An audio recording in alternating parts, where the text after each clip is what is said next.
త్రోవను సిద్ధపరచుట అంటే ఆ మలుపుంది, ఈ మలుపుంది, ఇలా తిరగాలి, ఇలా ఎక్కాలి అని భయపడటం కాదు. మార్గమును సిద్ధపరచువాడు మార్గమును ఇకను కష్టకరంగా మార్చి 7 వారాలు వస్తేనే అని చెప్తున్న వారు కాదు కావాల్సినది. హలో, నీ శయన ప్రదక్షిణం చేస్తేనే అని చెప్పేవారు కాదు. నీ మోకాలు నీ మెట్టలు ఎక్కితేనే అని కాదు.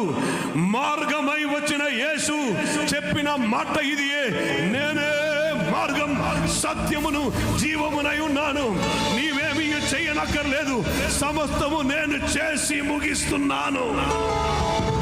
అందుకే వారు రాశారు, ఆయన తట్టు చూసి రక్షణ పొందుడి.